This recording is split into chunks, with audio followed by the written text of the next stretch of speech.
ការងារពិធីការបដិសណ្ឋារកិច្ចដែលនៅក្នុងនោះគឺក្រុមការងារនឹងបានត្រៀមរៀបចំដល់បណ្ដាខេត្តទាំង15ដើម្បីនឹងបានធ្វើពិធីដង្ហែនាពេលបន្តិចទៀតនេះគឺស្ថិតក្រោមអធិបតីភាពដ៏ខ្ពង់ខ្ពស់បំផុតរបស់លោកលោកនាយកបណ្ឌិតពេជ្រមនីហ៊ុនម៉ាណែតដែលយើងគេកាន់ការជុំកាន់ទៅដើម្បីនឹងបានចូលរួមដង្ហែនៅបត្រៃបេតករបស់នេះសម្រាប់កម្មវិធីរំលឹកខួបដល់ក្រុមជំនុំបត្រៃបេតករបស់យើងហើយនឹងការស្វាគមន៍លោកផងដែរដូច្នេះសូមឲ្យឯកឧត្តមលោកជំទាវមហាពុទ្ធបរិស័ទគ្រប់រូបទាំងអស់លោកមេត្តាអញ្ជើញទៅខាងក្រៅឲ្យបានស្រូតរុះរន់ទាំងអស់គ្នាប្រកាសណាគុណចាស់គ្រប់ព្រះអង្គដែលត្រូវដង្ហែប្រសូមអរិទ្ធនានិមន្តផងដែរដោយដែលព្រះអង្គព្រាបលិខិតសល់មុនសេហៈលោកបានប្រកេតជូនថាមានចំនួន15ខែសម្រាប់ធ្វើពិធីដង្ហែនាពេលរសៀលនេះដែលជាមួយគ្នានេះគឺកម្មវិធីយើងបានចាប់ផ្ដើមពីសម្ពោធម្ខាងនេះគឺពិធីក្រុមនេះសូមប្រកាសប្រកាសដីនៅពិធីចម្រើនព្រះរតនត្រង់ព្រះរាជាសម្ដែងរបស់សម្ដេចព្រះអង្គហើយសម្ដេចព្រះអង្គសម្ដេចព្រះអង្គសម្ដេចព្រះអង្គរបស់ព្រះអង្គហើយដូច្នេះសូមរតនាតាមគុណចាស់គ្រប់ព្រះអង្គទាំងអស់ហើយជាពិសេសគឺបានប្រគេនជម្រាបជូនដល់ក្រុមគណៈកម្មការទៅតាមបណ្ដាខេត្តនីមួយៗជាង15សូមមេត្តារួមរន់រៀបចំប្រមូលនៅសមាជិកសមាជិកានៃខេត្តនីមួយៗដែលយើងបានបង់លេខចាប់ពីលេខ1រហូតទៅដល់លេខ15ដូច្នេះទេសូមឲ្យគ្រប់បណ្ដាខេត្តទាំងអស់លោកមេត្តាឲ្យបានស្រូតរុះរន់ទាំងអស់គ្នាហើយនឹងគ្រប់ព្រះអង្គផងដែរគឺនៅក្នុងនោះសម្រាប់ផែនទី1ពិសេសគឺរថយន្តសេរ៉ែនរបស់ស្នងការនគរបាលខេត្តកណ្ដាលលោកនឹងបានរៀបចំសម្រាប់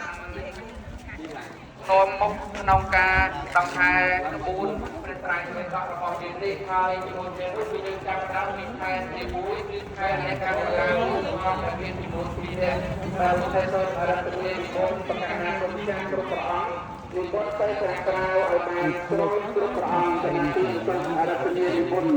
ហើយតែឡើយគឺនៅខាងក្នុងលោកយាយលោកតាសូមលោកសេនវតី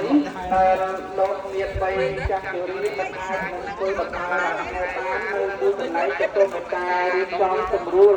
ធ្វើយ៉ាងណាឲ្យមានរបៀបរៀបរយនិងកតាប់ភ្នំល្អ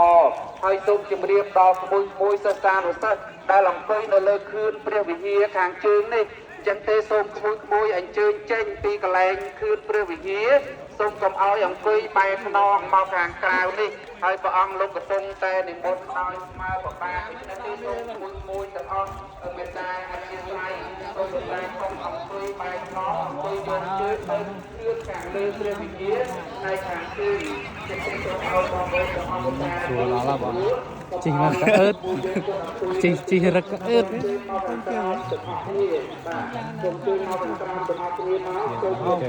អង្គមកមានមួយអង្គឆាតមកកណានៅក្នុងឡានមិញហ្នឹងកណាអត់រីផ្លាយហ្នឹងហើយមេត្តាយកចិត្តទុកដាក់យើងជ្រៀតខ្សែរីករាយនៅក្នុងការបំពេញនៅក្នុងពិធីក្បួនដង្ហែបត្រៃបិដករបស់យើងនេះធ្វើមកតាមព្រះអង្គគង់ដែលនៅក្នុងពីនេះមកវិញនៃពុទ្ធសាសនាពីនេះមកវិញនៃព្រះរាជាណាចក្រកម្ពុជាអត់ដឹងដែរបងហើយសូមឲ្យទាំងអស់គ្នាលោកមេត្តាយកចិត្តទុកដាក់ពីទីបំផុតហើយជ្រះថ្លាទៅហើយមកជុំវិញភ្នំហីកងការមហាកុសលទាំងអស់នេះចេះតែកណាយ៉ាងអត់ដឹងហើយគណៈសំទាំងពីរគណៈហើយនឹងក្រសួងធម្មការនិងសាសនាដោយទទួលបានការអនុញ្ញាតដ៏ខ្ពស់បំផុតអំពីប្រមុខរាជរដ្ឋាភិបាលនៃព្រះរាជាណាចក្រកម្ពុជារបស់យើងបាទសូមបញ្ជាក់បន្ថែមសម្រាប់តែមកជុំវិញភ្នំយ៉ាងឡូណាហ្នឹងឯងកណាខំប្រហែលអត់ច្បាស់នៃផ្លូវសម្រាប់ដំណើរទៀតមិនទៅដល់ហើយជុំវិញភ្នំ3ជុំឲ្យបានស្រូតបាទឲ្យបានស្រូតបើមិនចេះទេគឺ